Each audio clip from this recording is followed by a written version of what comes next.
to deliver on people's ability to choose, it will mean, sadly, that the democracy is at an end.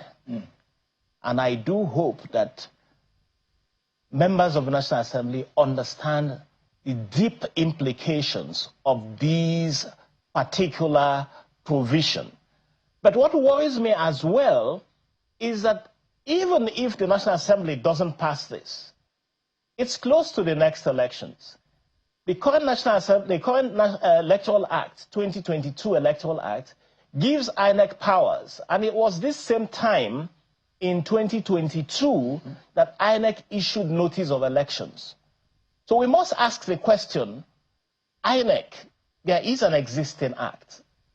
Please, INEC, issue your notice of elections based on what is the Electoral Act that we have today, which is 360 days.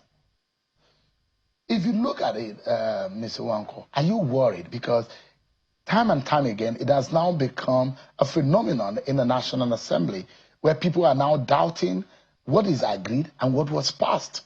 It happened with the tax law. Now it happened with the electoral law. Where is this gap? When Nigerians start distrusting and start needing to now look at the fine details when debate is being made and passed and what has been published, what kind of scenario does it present?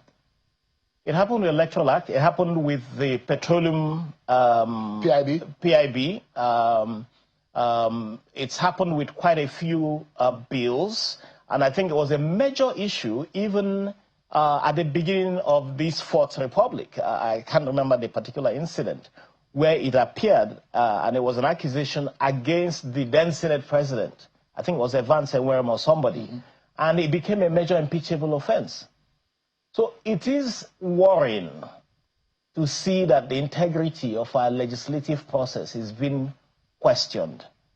It is worrying, and I think for a lot of Nigerians, this is a major concern. So you, as an activist and a lawyer, what you are asking Nigerians is to stand up and be watchers of our democracy, because if we are not careful, there are some people that will tip it over. Well, we could lose it, but what I'm also saying is that the Independent National Electoral Commission should use our current Electoral Act and go ahead and announce give notice for elections in 2027. If INEC is to delay in doing this, then the question will arise as to what is INEC not doing right. Or who is INEC working for? And who? Well, it has to work for Nigerians. That's the question. That's why we have to ask the question. The current issue now is that INEC has an immediate responsibility to issue notice of elections with the current act that says this notice must be given no later than 360 days before a date for elections.